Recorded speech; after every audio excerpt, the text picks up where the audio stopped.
Good morning po. Magluluto po tayo ngayon ng kare-kare. Kailangan po natin ng karne ng baka. Ayan. Ayan po. At sa buto ng baka. O, di ba? Talong. Lagyan natin ng talong. At lagyan din natin ng sitaw. Ayan po mga kaibigan.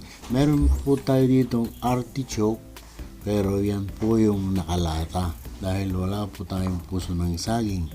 Lagyan din po natin ng pinakuloang beans, bawang, at syempre sibuyas. Ayan po mga kaibigan. At syempre pa, lalagyan din natin ng leafy vegetables o yung tinatawag na pechay o kahit anong leafy vegetables. Hiwain na po natin ang karne ng baka. Ayan po. Medyo malalaking hiwa lang para malasahan natin ang sarap.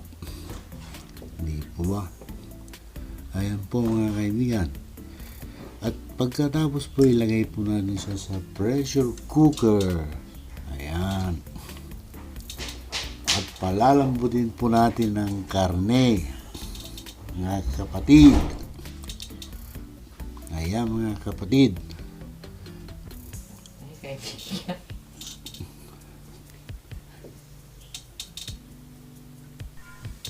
Tagal naman. Siyempre kailangan din natin ng peanut butter, salted shrimp paste. Pagkatapos po, tagtarin na po natin ang bawang. Ayan mga kaibigan. At pagkatapos, hiwain din natin ang sibuyas. Ayan. Hiwain po natin ng dahan-dahan. Basta wag lang masugat yung kamay. Ayan, may isa pa. Okay. Ayan po. Hinihiwa.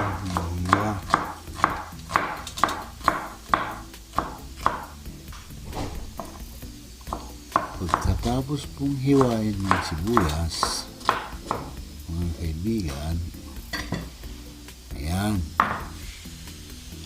Ihanda na po natin ang ating mga ingredients. Magpakulo po tayo ng tubig. Ayan po. Kumukulo na po yung tubig. At pagkatapos, umpisahan na natin. Lagyan po natin ng konting asin. Ayan. Ilagay natin ang green beans. Isunod natin ang talong. Ayan po. At pagkatapos,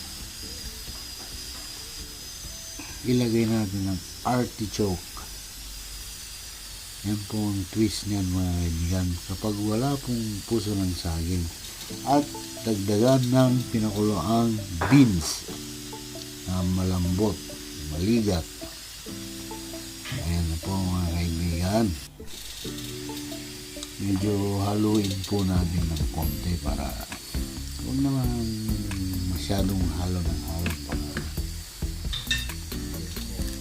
madurog.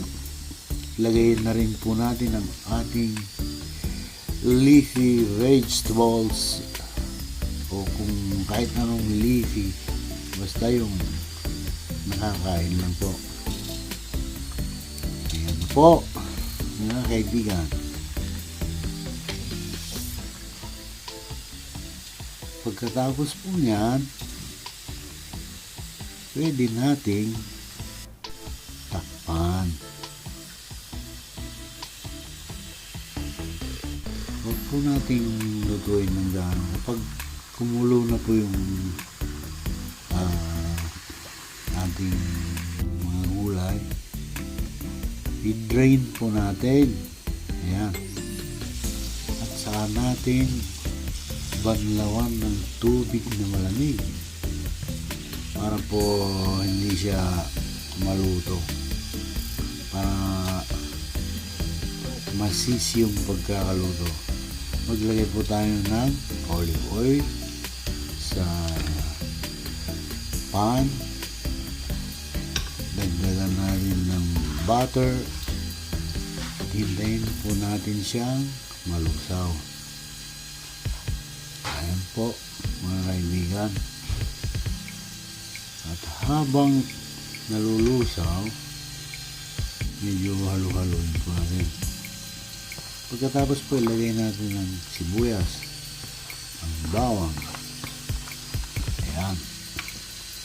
At pag okay na, at saka nyo na po pagsamasamahin ng lahat, ibalik na po natin yung ilagay po natin yung karne ng baka na pinalambot at isunod natin ang gulay. Ilagay natin yung peanut butter at saka haluin ng konti hanggang sa malusaw yung peanut butter mga kaibigan. Ayan po. At malapit na pong maluto ang ating kare-kare. Takpan natin na mga 1 minute. Pag kumulo ulit,